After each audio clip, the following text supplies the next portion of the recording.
Saya sungguh berbahagia boleh berada di tengah-tengah saudara saya.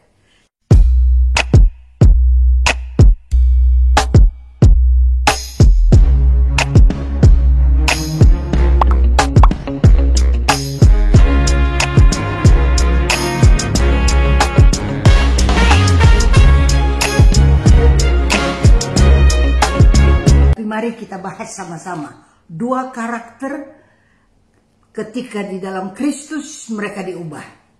Nah, sama-sama kita buka dari Injil Lukas 10 dari ayat 38. Yesus dan murid-muridnya di dalam perjalanan, tiba ia di sebuah kampung. Seorang perempuan bernama Marta menerima dia di rumahnya. Indah sekali kalimat ini. Marta ini menerima Yesus di dalam rumahnya. Tidak semua orang menerima, tapi Marta ini luar biasa. Dia terima Yesus di rumahnya. Dan selanjutnya dikatakan, perempuan itu mempunyai saudara yang bernama Maria. Jadi ada Marta, ada Maria.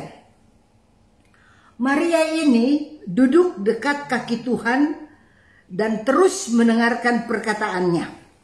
Mari kita lihat sikap daripada Maria. Dia pilih yang terbaik memang. Pasti dia sudah selesaikan tugas yang diembankan kepada dia. Karena adik itu apa yang kakak katakan dia harus lakukan. Nggak mungkin tanpa dia menolong baru dia duduk. Wah, bisa dimarahin habis itu begitu.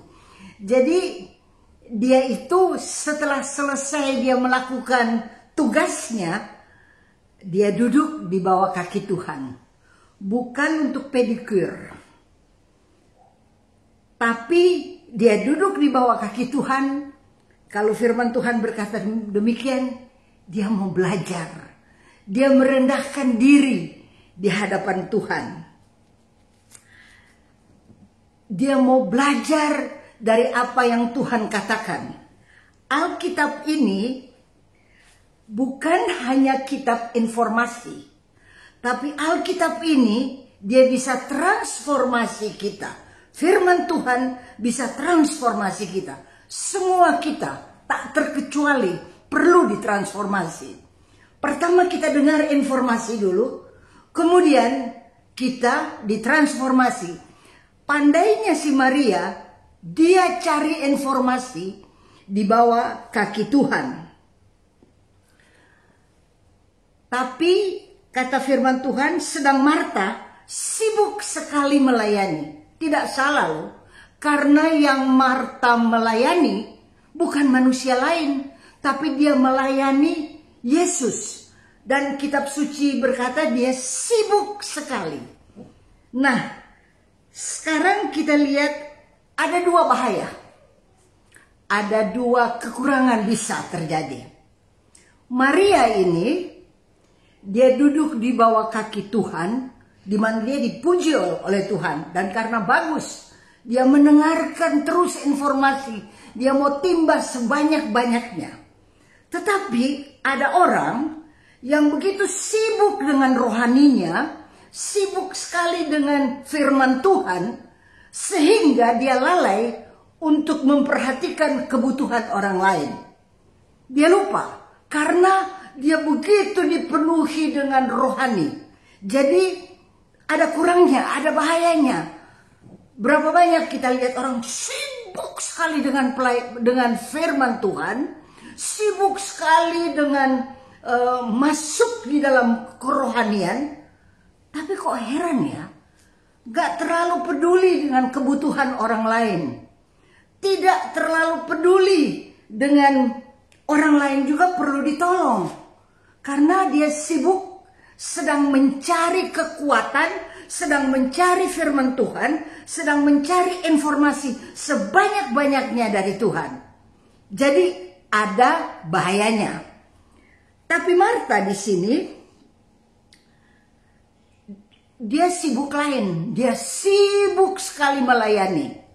Segitu sibuknya, sampai dia merasa si Maria ini kok enak aja ya. Dia dari tadi duduk di bawah kaki Tuhan, nggak tolong-tolong saya. Apa dia nggak lihat ini saya sibuk? Jadi awalnya dia sibuk dengan Tuhan. Lama-lama dia mengasihani diri sendiri. Lama-lama dia lihat kok cuma saya yang melayani. Jadi dua-dua ada bahayanya. Di sini dia katakan, Tuhan, tidakkah engkau peduli bahwa saudaraku membiarkan aku melayani seorang diri? Suruhlah dia membantu aku. Itu kata suruh, itu kata bos. Karena kalau dia sesama hamba atau merasa satu level, nggak bakal suruh. Ingat orang kaya ketika dia mati, kemudian yang Lazarus yang borokan duduk di pangkuan Abraham, dia berkata suruhlah dia, karena udah biasa dia suruh-suruh. Ini juga Marta sama, katanya suruh dia. Tapi puji Tuhan, Maria nggak tersinggung, karena Maria sedang sibuk dengan perkataan Tuhan, sibuk menimba, sibuk charge untuk rohaninya. Dia sibuk. Nah, firman Tuhan berkata di sini, suruhlah dia membantu aku. Jadi Marta jatuh di dalam pelayanan tapi bersungut-sungut. Ada orang kan begitu, gue lagi. Emang gak ada orang lain? Kenapa mesti saya melulu? Suruh sengit, gue lagi. Suruh bawa firman, gue lagi. Itu sibuk dalam pelayanan tapi bersungut-sungut. Saudara tahu apa yang terjadi dengan orang yang bersungut-sungut? Kalau kita lihat di dalam kitab firman Tuhan, dalam kitab Bilangan, bangsa Israel itu bersungut-sungut terus. Apa yang dilakukan? Tuhan lepaskan ular tedung, digigit semua yang bersungut-sungut. Sampai Musa harus berdoa. Karena kalau Musa tidak berdoa, mati semua mereka. Nah, kalau Tuhan lepaskan ular tedung pada malam hari ini, berapa banyak orang yang kena gigit. Biarlah kita semua belajar untuk tidak bersungut-sungut. Baik di dalam rohani maupun di dalam pelayanan fisik, kita belajar untuk bersyukur, berterima kasih. Tuhan itu baik pada kita. Bayangkan masa seperti ini, pandemi COVID ini, saudara dan saya sehat. Kita itu dikuatkan Tuhan. Kita itu dipelihara Tuhan. Berapa banyak orang yang pada saat ini tidak punya pekerjaan. Berapa banyak orang pada saat ini, hamba-hamba Tuhan juga, yang biasa melayani giat, tapi nggak ada. Ada seorang yang berkata, kok aku nggak ada order? Kasihan banget kalau nggak ada order. Karena berarti nggak ada pemasukan kan untuk dia. Memang pelayanan itu bukan tempat kita cari uang. Tapi firman Tuhan berkata, mereka yang memberitakan Injil, mereka hidup dari pemberitaan Injil. Kasihan banget kalau dia sama sekali tidak ada apa-apa.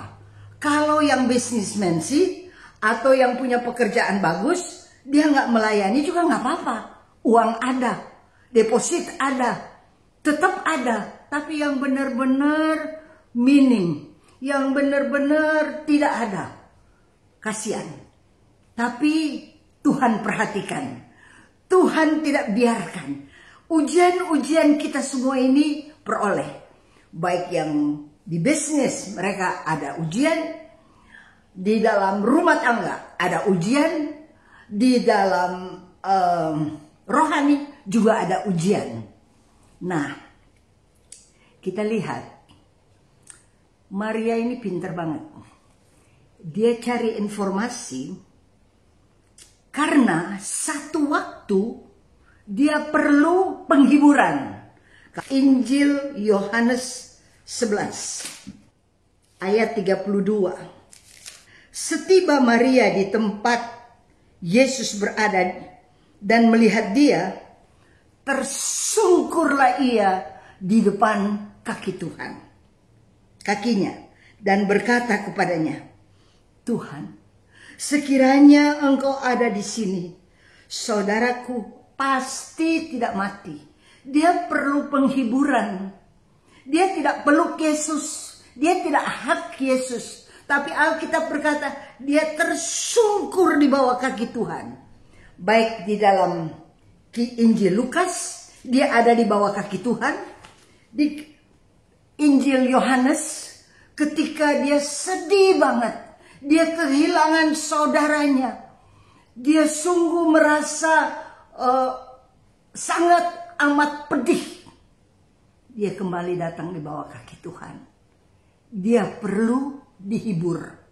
Dia perlu dapat kekuatan. Dan dia utarakan, seandainya engkau ada di sini, dia tidak akan mati. Ketika Yesus melihat Maria menangis, dan juga orang Yahudi yang datang bersama-sama dengan dia, maka masyghullah hatinya. Perhatikan, kalau Tuhan masyghul hatinya, pasti dan pasti terjadi mujizat. Kita semua perlu mujizat. Maria perlu mujizat.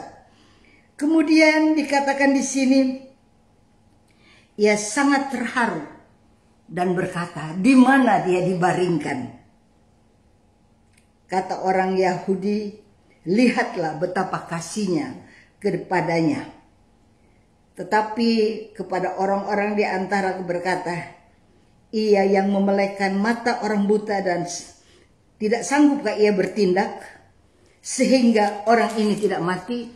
Maka masyghullah hati Yesus. Dia pergi ke kubur itu. Mari kita perhatikan firman Tuhan di sini.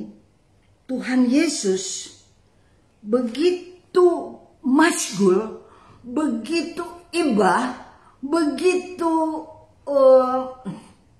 perhatian kepada Maria ini, dan dia berkata, angkatlah batu itu. Marta, saudaranya orang meninggal itu, berkata, Tuhan, ia sudah berbau, sudah 4 hari.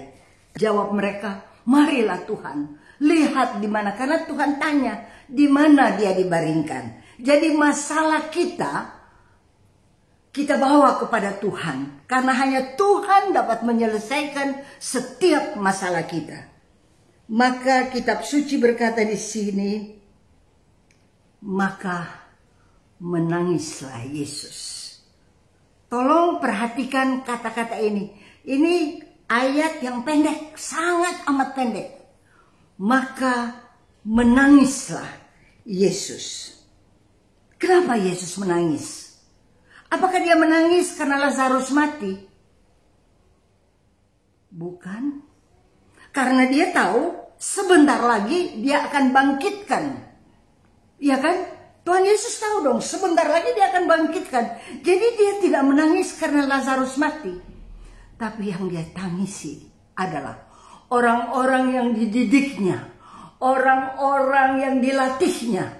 Pada saat kesulitan datang, hilang iman. Jadi yang dia tangisi adalah di mana iman yang telah diberikan kepada mereka, yang mereka pelajari, yang mereka belajar dari dia, hilang iman. Bukankah di antara kita juga kalau kesulitan datang, kita ragu, bisakah dia menolong aku?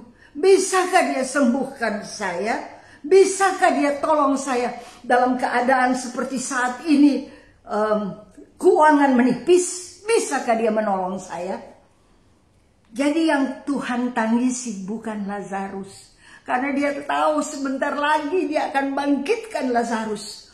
Tapi yang dia tangisi adalah iman kita yang begitu tipis. Pada saat kesulitan datang, kita goncang.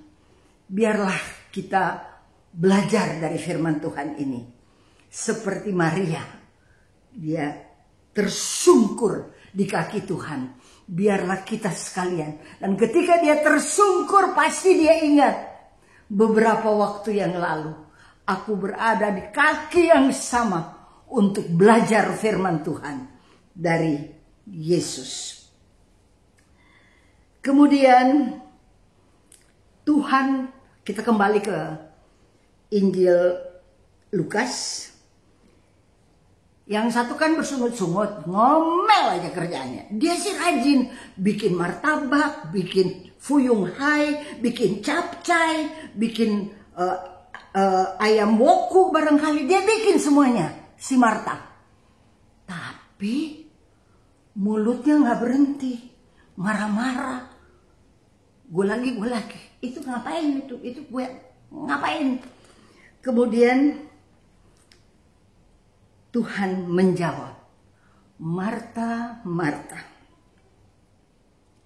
engkau khawatir dan menyusahkan diri dengan banyak perkara. Orang kalau khawatir bukan karena satu perkara aja loh. Dia beranak tuh perkara. Nanti dia ingat ini, tiba-tiba udah beranak. Ini ada lagi, ini juga belum selesai. Jadi tadinya satu perkara, ini jadi banyak perkara. Engkau menyusahkan diri dengan banyak perkara. Periksa di dalam kehidupan kita. Kalau kita bersungut-sungut, kita tidak terima apa yang Tuhan izinkan terjadi dalam hidup kita, maka kita menyusahkan diri kita dengan banyak perkara. Tetapi hanya satu saja yang perlu. Maria telah memilih bagian yang terbaik yang tidak akan diambil daripadanya, yaitu firman Tuhan. Kalau dia bertumbuh di dalam hati kita, iman kalau dia bertumbuh di dalam hati kita, sekalipun menggoncangkan, kita tidak akan kehilangan arah, karena firman adalah pelita bagi kakiku dan terang bagi jalanku. Perlu kita firman. Firman itu hidup dan menghidupkan kita. Jadi dikatakan Maria telah memilih yang terbaik. Selain dia pilih untuk mencari instruksi, dia juga memilih ada saat susahnya dia perlu penghiburan dari Tuhan. Dan karena dia belajar dari firman Tuhan, maka penghiburan dia peroleh dari Tuhan Yesus. Dan yang ketiga, kita lihat di dalam Injil Yohanes 12 ayat 2 dan 3. Di situ diadakan perjamuan untuk dia, untuk Yesus. Dan Marta melayani, sedang salah seorang yang turut makan dengan Yesus adalah Lazarus. Lazarus yang dibangkitkan, makan bersama dengan Yesus. Ini pengucapan syukur yang dilakukan oleh Marta dan Maria. Waduh, Marta sekarang masak. Tapi nggak ada sungut-sungut lagi. Nggak bilang bukan gue lagi. Enggak. Dia nggak bilang, Maria kok nggak buat apa-apa. Dia sudah belajar dari pelayanan. Dia belajar dari pengalaman. Dia belajar dari teguran Tuhan. Yang Tuhan berkata bahwa kamu khawatir dan menyusahkan diri dengan banyak perkara. Kata-kata itu masuk di telinga dan masuk di hatinya Marta.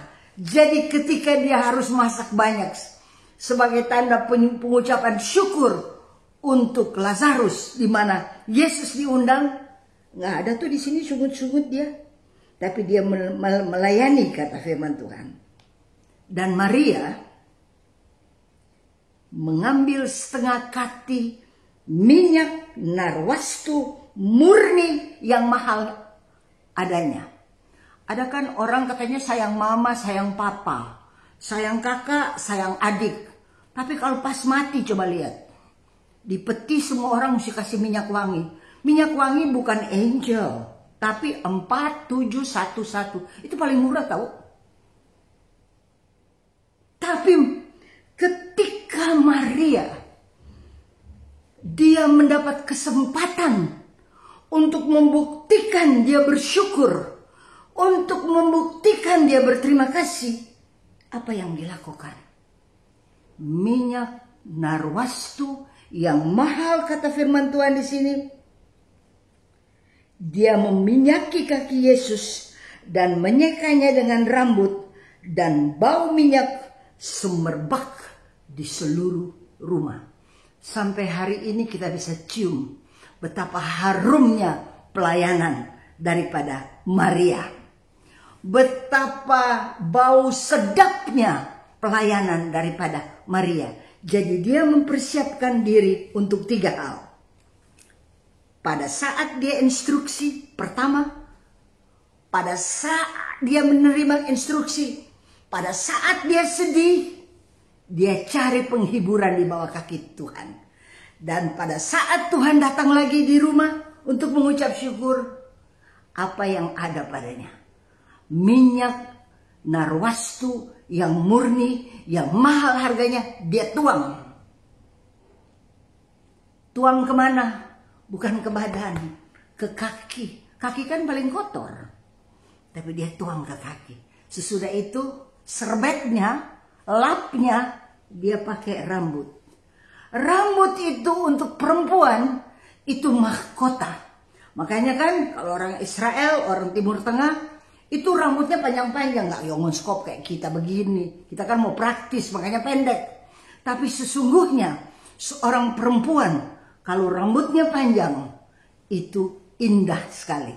Karena rambut adalah mahkota daripada perempuan. Apa yang dia buat dengan mahkota itu? Dia letakkan di bawah kaki Tuhan. Dia menyekanya.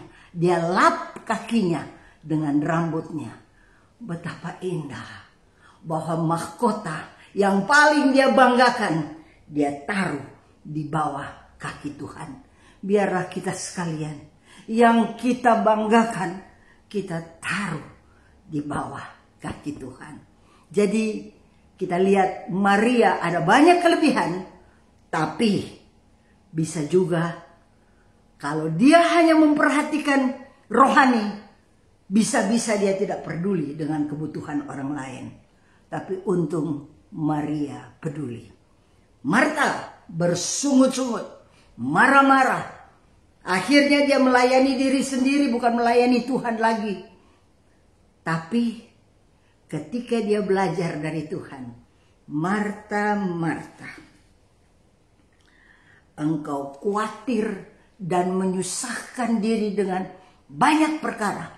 Kalimat ini tancap di dalam hatinya, tancap di dalam pikirannya. Sehingga kedua kali ketika Yesus masuk di rumah untuk mengucap syukur karena Lazarus telah dibangkitkan, mereka bikin pengucapan syukur.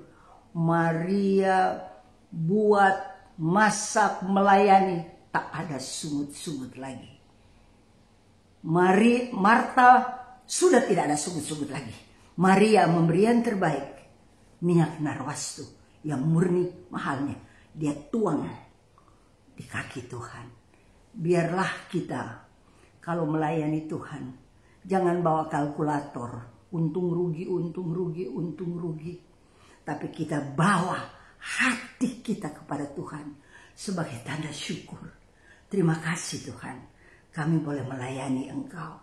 Terima kasih Tuhan, karena siapa yang menerima hamba Tuhan, dia menerima Tuhan. Dia mengerti, semua kita mengerti.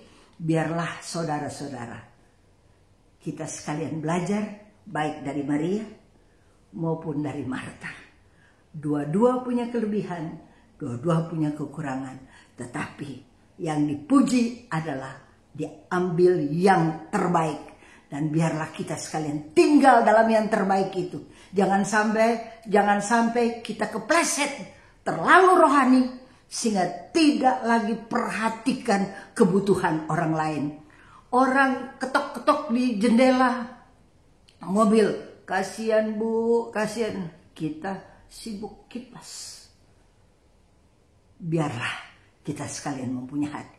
Saudara belajar, saya juga sedang belajar untuk sungguh-sungguh melayani, untuk sungguh-sungguh bersyukur, untuk sungguh-sungguh terima kasih kepada Tuhan. Dan saya juga belajar, jangan sampai saya khawatir dan menyusahkan diri saya dengan banyak perkara.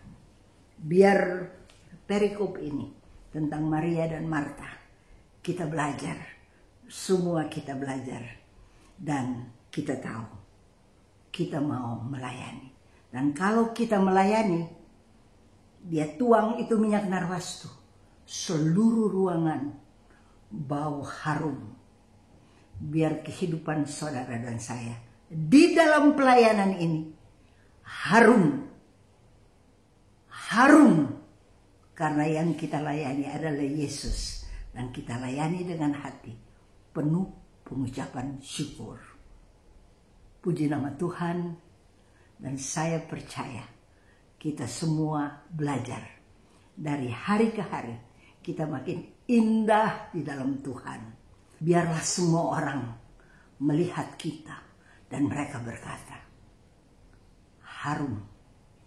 Seluruh ruang harum karena dia melayani dengan hati, bau minyak semerbak di seluruh ruangan itu. Biar setiap apa yang kita buat semerbak harum baunya. Nama Tuhan dipermuliakan. Terima kasih Tuhan. Kami boleh masuk dalam pelayanan.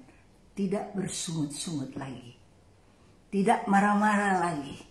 Tidak pakai kalkulator lagi. Tapi segenap hati kita persembahkan kepada Tuhan. Tuhan berkati. Amin. Dalam nama Bapa dan Putra dan Roh Kudus. Amin.